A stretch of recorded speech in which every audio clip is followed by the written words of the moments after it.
Hello students. तो आज के इस वीडियो में आपका स्वागत है। आज हम चर्चा करेंगे कॉम्प्लेक्स सेंटेंस के तीसरे खंड, तीसरा जो पार्ट है जिसको हम एडवर्ब क्लॉज कहेंगे उसके बारे में। तो आइए देखते हैं कि एडवर्ब क्लॉज किस तरीके से बनाए जाते हैं और उसके क्या नियम हैं।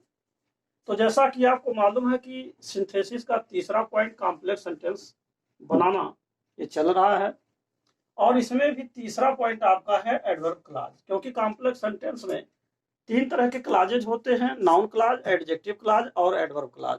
तो जैसा कि पिछला जो नाउन क्लाज एडजेक्टिव क्लाज है पिछले वीडियोज में आप देख चुके हैं, आज हम डिस्कशन करेंगे तीसरा पॉइंट एडवर्ब क्लाज के बारे में। तो अब देखिए एडवर्ब क्लाज कैसे बनता है। इसका निर्माण मुख्य रूप से सब ऑर्डिनेट कंजंक्शन के द्वारा होता है जो संख्या में 9 है।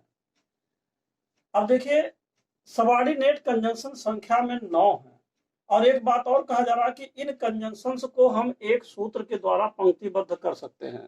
तो जैसे मान लीजिए सबऑर्डिनेट कंजंक्शन, यहाँ एक सूत्र लिखा है सबऑर्डिनेट कंजंक्शन। तो इसका सूत्र बनाया गया कि TM plus 2p plus 2r plus 3c।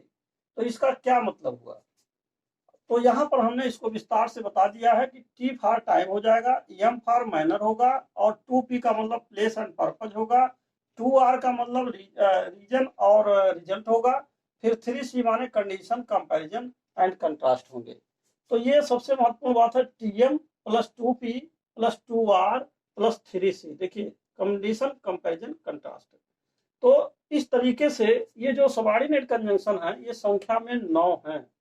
अब एक बात आता है कि कंजंक्शन क्या है। तो अगर हम कंजंक्शन को ओपन करें तो कंजंक्शन को ओपन करने के बाद पता चलता है कि जैसे कंजंक्शन दो प्रकार के हैं, एक तो आपका कोऑर्डिनेट कंजंक्शन है और दूसरा आपका सबऑर्डिनेट है। कोऑर्डिनेट कंजंक्शन चार प्रकार के होते हैं जैसा कि पिछले वीडियो में बताया जा चुका है, और जिसके द्वारा कोऑर्डिनेट कंजंक्शन के द्वारा कंपाउंड सेंटेंस बनाए जाते हैं, जबकि सबऑर्डिनेट कंजंक्शन 9 प्रकार के हैं और इनके द्वारा हम कॉम्प्लेक्स सेंटेंस बनाते हैं। और कॉम्प्लेक्स सेंटेंस का ये जो एडवर्ब क्लॉज है इसका निर्माण होता है। और ये जो 9 प्रकार के कंजंक्शन है यहाँ पर आपका ये बताया जा चुका है। जैसे कि देखिए पहला टाइम है, मैनर है, प्लेस है, इस तरह से इटीसी। तो इस प्रकार से ये एडवर्ब क्लॉज बनाने का एक तरह से परिचय हुआ।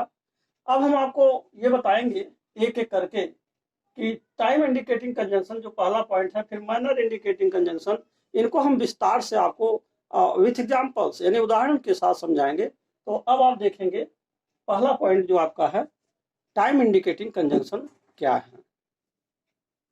तो अब आप देखिए नंबर 1 यानी पहला पॉइंट आपका फर्स्ट पॉइंट है टाइम इंडिकेटिव कंजंक्शन।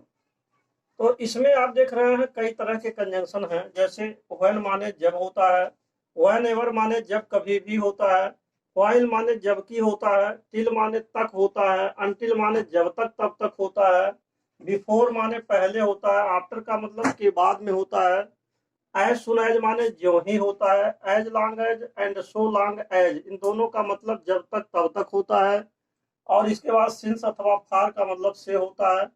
तो कहने का मेरा मतलब यह है कि ये ऐसे कंजंक्शन हैं जो किसी ना किसी तरीके से किसी समय को डिफाइन कर रहे हैं, समय के बारे में बतला रहे हैं।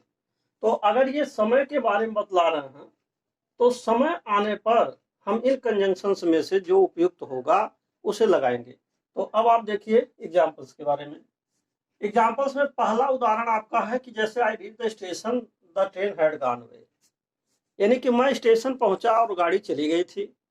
तो हम इसको दो तरीके से जोड़ सकते हैं, या तो हम ये कह सकते हैं कि मेरे स्टेशन पहुंचने से पहले गाड़ी चली गई थी, और दूसरा कह सकते हैं कि मेरे स्टेशन गाड़ी चले जाने के बाद मैं स्टेशन पहुंचा। या तो आप ये कहिए कि मेरे स्टेशन पहुंचने से पहले गाड़ी जा चुकी थी, अथवा गाड़ी चले जाने के बाद मैं स्टेशन पहुंचा। तो इसका मतलब ये हुआ कि इसमें पहले अगर जोड़ना है तो हम बिफोर लगा सकते हैं, और अगर आफ्टर यानी के बाद अगर आता है तो हम आफ्टर भी लगा सकते हैं। दोनों कंजंक्शन में से इसमें से बिफोर अथवा आफ्टर में से कोई भी कनेक्टिव हम यहाँ यूज कर सकते हैं। तो देखिए पहला उदाहरण है, इस क्वेश्चन का ये आंसर है the train had gone away before I reach the station, यानी कि मेरे स्टेशन पहुंचने से पहले गाड़ी जा चुकी थी। और दूसरा है I reach the station after the train had gone, यानी कि गाड़ी के चले जाने के बाद मैं स्टेशन पहुंचा। तो ये आपने देखा इसमें आपका बिफोर कंजंक्शन लगा है और यहाँ आफ्टर लगा है, तो इन दोनों में से कोई भी आप यूज कर सकते हैं। अब उदाहरण नंबर 2 को देखिए, जैसे ही entered the room he saw snake, उसने वह कमरे में प्रवेश किया और उसने एक सर्प देखा। तो इसको भी अगर हम चाहें तो इसमें 2 कंजंक्शन के द्वारा जोड़ सकते हैं। जैसे मान लीजिए आप चाहे तो व्हेन से जोड़ सकते हैं, यहाँ जो व्हेन आया है, और अथवा आप चाहे तो एज सुन एज से भी जोड़ सकते हैं। कहने का मतलब जब मैं कमरे में प्रवेश किया, सॉरी यहाँ लिखा है कि जब वह कमरे में प्रवेश किया, यानी कि जब वह कमरे में प्रवेश किया तब उसने सर्प देखा। या यह कह सकते हैं कि ज्यों ही वह कमरे में प्रवेश किया उसने एक सर्प देखा। तो अगर जब लिखना है तो उसकी अंग्रेजी वन लगा देंगे, और यदि ज्यों ही लिखना है तो ज्यों ही की अंग्रेजी इसमें दिया हुआ है, एज सुन एज माने ज्यों ही होता है। तो इस समय इस वाक्य को जोड़ने में हम इन दोनों कंजंक्शन में से चाहे व्हेन अथवा एज सुन एज, इन दोनों में से कोई भी इस्तेमाल कर सकते हैं। तो देखिए लिखा है कि उस ही एंटर्ड द रूम, उसने कमरे में प्रवेश किया, ही सॉ स्नेक, उसने सर्प देखा, यानी कि ही saw snake when he entered the room, वह जब कमरे में प्रवेश किया तो उसने एक सर्प देखा। या तो इसी लाइन को हम ऐसे उल्टा भी करके लिख सकते हैं, जैसे when he entered the room, जब उसने कमरे में प्रवेश किया, ही सॉ स्नेक, तो उसने एक सर्प देखा, ऐसे भी लिख सकते हैं। और दूसरा आपका उदाहरण है कि जैसे as soon as he entered the room, यानी कि ज्यों ही वह कमरे में प्रवेश किया, ही सॉ स्नेक, उसने एक सर्प देखा। एक चीज और ध्यान देना है आपको, जब भी आप एज सुन एज का प्रयोग करें तो इसका प्रयोग हमेशा वाक्य में सबसे पहले होता है, जैसे कि यहाँ लिखा हुआ है as soon as he entered the room he saw snake. परंतु जब आप व्हेन का प्रयोग करते हैं तो व्हेन का प्रयोग पहले भी वाक्य में किया जा सकता है, जैसे कि यहाँ दिया आर के बाद दिया हुआ है, और व्हेन का प्रयोग आप वाक्य में दूसरे लाइन में भी कर सकते हैं, यानी कि बाद में भी कर सकते हैं। यानी कि when conjunction can be used before और आफ्टर द लाइन और sentence, but as soon as only can be used before any sentence. तो ये चीज आपको समझना है। तो अब यह वीडियो यहीं पर समाप्त होता है, और मुझे आशा है कि आपको सबऑर्डिनेट क्लास का जो इंट्रोडक्शन है, यानी कि परिचय देते हुए जो पहला कंजंक्शन है जिसके बारे में मैंने आपको बताया, ये बात अच्छी तरीके से समझ में आ गया होगा। अब इसके जो 8 और कंजंक्शंस हैं इसको हम नेक्स्ट वीडियो में बताएंगे।